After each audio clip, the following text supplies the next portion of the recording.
So when you've lived across the world in Tokyo and Georgia, and what were the other locations? Serbia, Ukraine, Turkey. I was in Hawaii for 7 months with my uncle during COVID. I've been to Saudi Arabia, Dubai, Qatar, Armenia. Wow. And so what were some of the difficulties you faced with living in an area that, is foreign to you? Oh, a lot. Language barriers, one of them. Language barriers. Like when I come back to America, man, I just be chatting with people because I can speak English again. Yeah. I love speaking English. Like I can't really speak English the way I want to in some of the other countries. You can, but even with people who like speak English fluently, it's not the same like speaking with a native speaker. Same goes for any language. The big one is the language barrier. Loneliness is a big one you deal with. Like if you're always going from country to country every 3 months, or for me it was like 3 months because the U.S. visa allows you to stay in different places for 3 months. You kind of make friends, and then but it's transient because there's an expiration date. You can't really settle or solidify. Yeah. That was a hard one. But other than that, I would say, I think a lot of the fears that I've heard other Americans say about like leaving the country, I've found those never really to like come to fruition. Gotcha. The main two have been loneliness and language barrier. Gotcha. How many languages do you speak? Oh, I'm bad. I speak two. Like I speak Russian, like at an A2 level. Okay. Georgian, sorry, honey. I have to get better at speaking. I have my things with learning Georgian, why I don't learn it. But I will have to because my girlfriend's Georgian. Okay. And that's about it. I know words in Serbian. I know words in Ukrainian, but they spoke Russian there while I was there. Words in Turkish. Words in Japanese, words in Chinese, but nothing too much. Gotcha. Yeah. So let's talk about languages a little bit more then. So you said that you had taught English online at one point? Yeah. Okay. For a while. How was that? Oh, that was not a fun experience, but it definitely has contributed to my Jiu Jitsu coaching because you kind of learn like how people are learning English as a second language, and depending on the language they're speaking beforehand, like there are languages are in different families, right? So like if you speak English, learning Spanish is quite easy. But if you speak Chinese, probably learning Spanish might be really hard for you, right? Because like conjugations they're all different. So like that really helped out a lot with my jiu-jitsu coaching because I had to simplify stuff, and you realize like little things like certain things you have to do, like it's like, can you say the word apple? Like you don't realize, but like this type of like small movements with your hands, they really help direct focus and attention, right? Being able to slow down your lips and like emphasize certain sounds in the word, they really do help non-native English speakers. And this is something I use even in my coaching today. And I still coach a lot of foreigners who don't speak English well. Other than that, the experience of coaching, like doing English is not, I don't like it. It help pay the bills.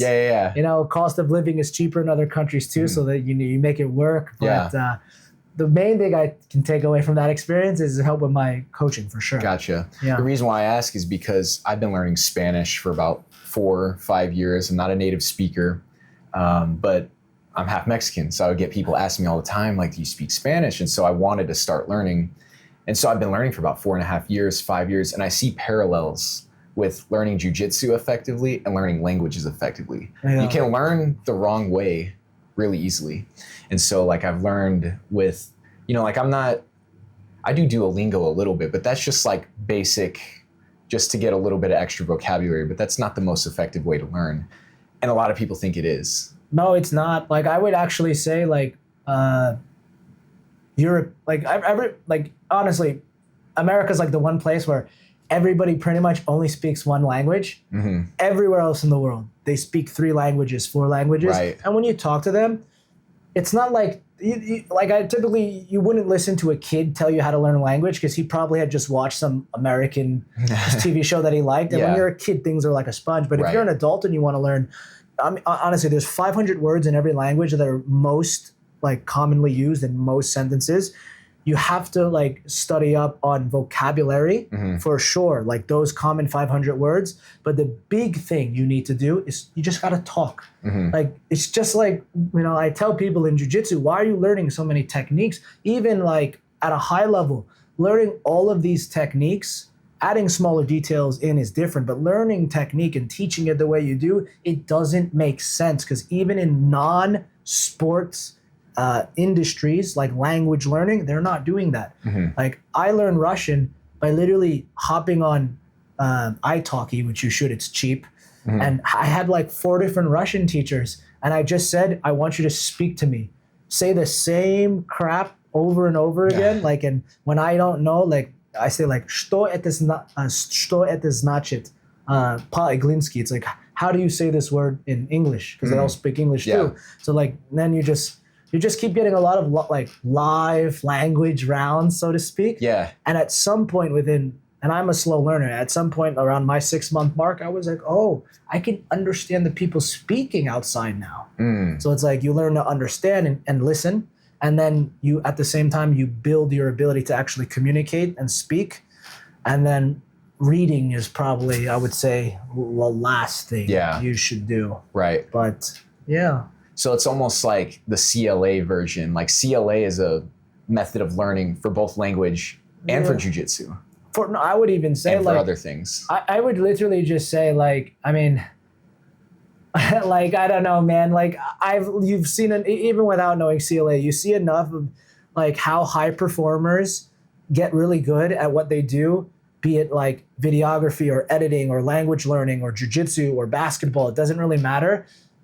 They all pretty much, all the best people pretty much have just done it in a live situation, whatever is considered live to their niche, and they just done it for a long time. Like you listen to a lot of these basketball players, oh yeah, like the one thing I've been doing differently than other basketball players is I don't do these cone drills where I have to like dribble between my legs and go left, right.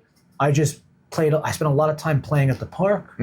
And I played basketball when I was younger, and I spent all my time at the park. And I can even say the things that helped me most were not drilling with cones or doing things that were not representative of the actual playing aspect of whatever I was doing, be it basketball, jiu-jitsu, language learning. I think it's like, how close is your practice to the skill, like to the actual reality of the niche you want to get good at?